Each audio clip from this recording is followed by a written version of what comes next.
అరే తక్కువయ్యి కానీ అసలైంది వెయ్యి. MDH కాశ్మీరీ ఎర్ర మిర్చి పౌడర్. తెలంగాణలో గో సంరక్షణపై ఫోకస్ పెట్టారు సీఎం రేవంత్. గో సంరక్షణపై సమగ్ర విధానం రూపొందించేందుకు 3 ఉన్నతాధికారులతో కమిటీ ఏర్పాటు చేశారు. రాష్ట్ర వ్యాప్తంగా 4 ప్రాంతాల్లో ఆధునిక గోశాలలు నిర్మిస్తామన్నారు. వెటర్నరీ యూనివర్సిటీ దగ్గర గోశాలలకు గ్రీన్ సిగ్నల్ ఇచ్చారు.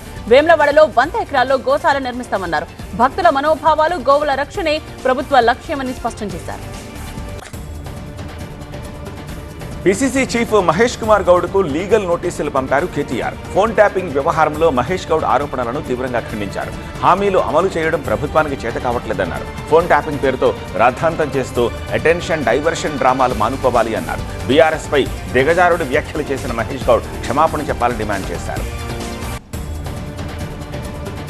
ఏపీ లిక్కర్ స్కామ్ లో వైసీపీ నేత చెవిరెడ్డిని బెంగళూరులో అరెస్ట్ చేశారు ఏపీ పోలీసులు. లుకౌట్ నోటీసులు ఉండడంతో బెంగళూరు నుండి కొలంబో వెళుతూ ఉండగా అదుపులోకి తీసుకున్నారు.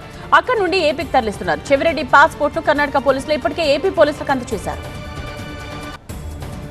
We at East Point Group of Institutions offer a wide range of courses that provide limitless opportunities, building skills over 2 decades.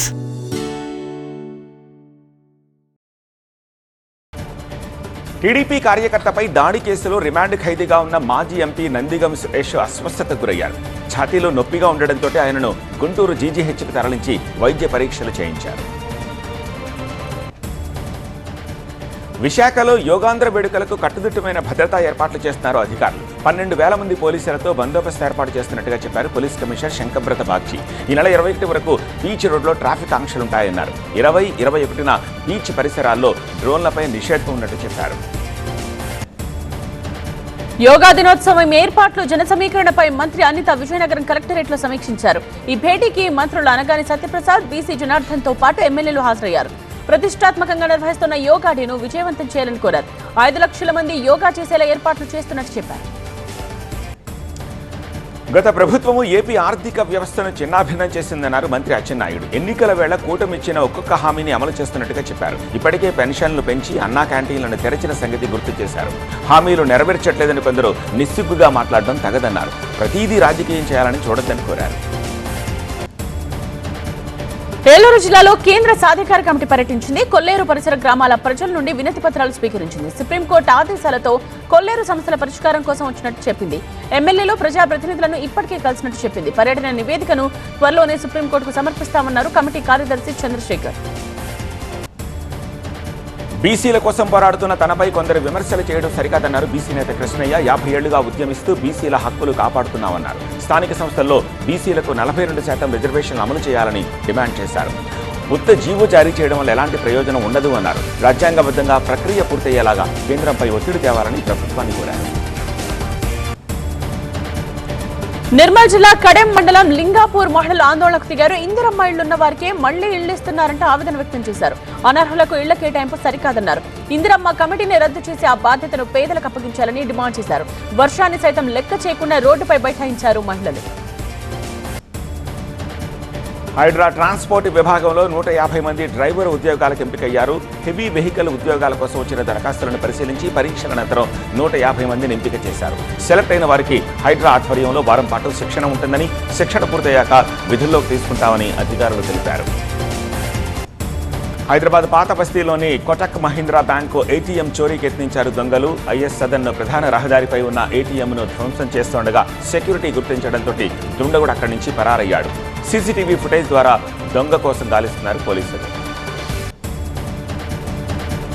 Kurnool జిల్లా ఆదోనిలో 1400 రేషన్ బియ్యం చోరీ అయినట్టుగా పోలీసులకు ఫిర్యాదు అందింది. అక్రమంగా తరలిస్తూ ఉండగా పట్టుకుని సీజ్ చేసిన బియ్యాన్ని దొంగలు ఎత్తుకుపోయారంటూ వీఆర్ఓ పోలీసులకు ఫిర్యాదు చేశారు. కేసు నమోదు చేసిన పోలీసులు బియ్యం దొంగల కోసం గాలిస్తున్నారు. పల్నాడు జిల్లా సత్తెనపల్లి మండలం రెంటపాళ్లలో ఇవాళ మాజీ సీఎం జగన్ పర్యటిస్తారు. జగన్ పర్యటనలో అవాంఛనీయ ఘటనలు జరగకుండా రెంటపాళ్ల పరిధిలో 25 చెక్ పోస్టులు పెట్టారు. నందిగమ అడ్డ రోడ్డులో గో బ్యాక్ జగన్, అమరావతి ద్రోహి అంటూ పోస్టర్స్ వెలిశాయి. వాటిని పోలీసులు తొలగించారు. తమ కెరీర్ గైడెన్స్ ను స్కూల్ స్థాయి నుండే బాలలు ఎంపిక చేసుకునేలా అవగాహన కార్యక్రమాలు నిర్వహిస్తున్నామని ప్రకాశం జిల్లా కలెక్టర్ తమీం అన్సారియా తెలిపారు.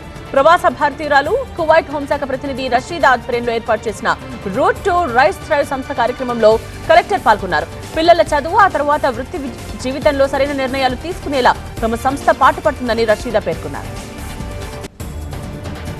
భారత ప్రధాని మోదీ కెనడాలో జరుగుతున్న G7 సదస్సుకు హాజరయ్యారు. కాల్గరీలో అంతర్జాతీయ విమానాశ్రయం నుంచి సదస్సుకు చేరుకున్నారు. 10 ఏళ్ల తర్వాత కెనడాకు వచ్చిన మోదీకి పలు దేశాధినేతలు ఘన స్వాగతం పలికారు. 2015 తర్వాత ప్రధాని కెనడాలో పర్యటించడం ఇదే తొలిసారి. హిమాచల్ ప్రదేశ్ ఉనా జిల్లా చింతపూర్ణి శక్తిపీఠంలో పూజారి భద్రతా సిబ్బంది మధ్య ఘర్షణ జరిగింది. సీసీటీవీలో రికార్డైన ఘర్షణ వీడియో వైరల్గా మారింది. ఆలయ గర్భగుడిలో ఇద్దరి మధ్య వాగ్వాదం, తోపులాటపై భక్తులు విస్మయం వ్యక్తం చేస్తున్నారు. ఆలయంలో గొడవలు ఏమిటని ప్రశ్నిస్తున్నారు. పశ్చిమాసియాలో చోటు చేసుకుంటున్న యుద్ధం, దాడుల పరిణామాలు, పెరుగుతున్న క్రూడ్ ఆయిల్ ధర కారణంగా రూపాయి విలువ 2 నెలల కనిష్టానికి పడిపోయింది. డాలర్తో 19 పైసలు క్షీణించి 86.23కు చేరింది.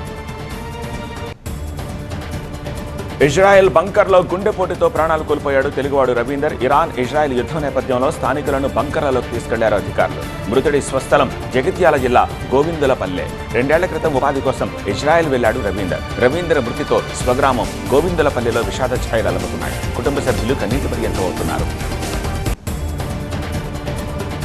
విమానాల భద్రతపై డీజీసీఏ అత్యున్నత స్థాయి సమావేశం జరిగింది. ఎయిర్ ఇండియా, ఎక్స్ప్రెస్ అధికారులతో సమీక్షించింది. ప్రయాణికుల భద్రత, సౌకర్యాలు, నిబంధనలపై ఫోకస్ చేసింది. 7 కీలక అంశాలపై ప్రధానంగా చర్చించారు. ఎయిర్ ఇండియా విమాన రాకపోకల వివరాలను అడిగి తెలుసుకున్నారు. విమానాల తనిఖీ కొనసాగుతున్నట్టుగా చెప్పింది డీజీసీ. ప్రపంచ టెన్నిస్ బాల్ క్రికెట్ కొత్త అధ్యాయం ప్రారంభమైంది. ముంబైలో గ్లోబల్ టెన్నిస్ క్రికెట్ లీగ్ ఘనంగా ఆవిష్కరించారు. ప్రతి క్రికెటర్ టెన్నిస్ బాల్తోనే తమ ఆట మొదలు పెడతాడని ఈ కార్యక్రమంలో పాల్గొన్న క్రికెటర్ పీయూష్ చావ్లా అన్నాడు.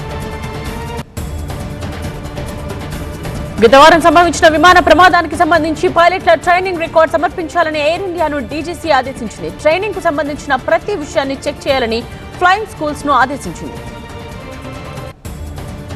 విమాన మృతుల గుర్తింపు కోసం DNA పరీక్షలు అహ్మదాబాద్లో కొనసాగుతూనే ఉన్నాయి. ఇప్పటి వరకు 162 భౌతిక గాయాలను గుర్తించారు. 120 భౌతిక గాయాలను వారి బంధువులకు అప్పగించారు. వీరిలో 5గురు విమాన ప్రయాణికులు కాదు. DNA ప్రొఫైలింగ్ ఇవాల్టికి పూర్తవుతుందని వైద్యులు చెబుతున్నారు. అహ్మదాబాద్ విమాన ప్రమాద మృతులకు శ్రద్ధాంజలిగా రాజస్థాన్ ఉదయ్పూర్ కు చెందిన స్వర్ణకారుడు ఇక్బాల్ సక్కా బంగారంతో అతి చిన్న బోయింగ్ విమానం తయారు చేశారు. 100 మిల్లీగ్రాముల బంగారంతో దీన్ని తయారు చేశారు. దీన్ని వేలం వేసి చనిపోయిన వారి పేరుతో మొక్కలు నాటించాలని ప్రభుత్వానికి లేఖ రాశారు సక్మా. కేరళలోని నీలాంబూర్ అసెంబ్లీ ఎన్నికల ప్రచారం తారాస్థాయికి చేరుకుంది. బీజేపీ, LDF, UDF కార్యకర్తలు పోటాపోటీగా ర్యాలీలు చేస్తున్నారు. ఘర్షణలేవి జరగకుండా ఈ ర్యాలీలు ముగియడంతో పోలీసులు ఊపిరి పీల్చుకున్నారు. తాళాలకు పేరుగాంచిన అలీగఢ్ లో భారతదేశపు మొట్టమొదటి తాళాల మ్యూజియం ఏర్పాటు చేయనున్నారు. దీనికోసం యూపీ ప్రభుత్వం 28 కోట్ల రూపాయలకు ఆమోదం తెలిపింది. పురాణ కాలం నుండి నేటి ఆధునిక యుగం వరకు ఉపయోగించిన తాళాలను ఇందులో ప్రదర్శిస్తారు.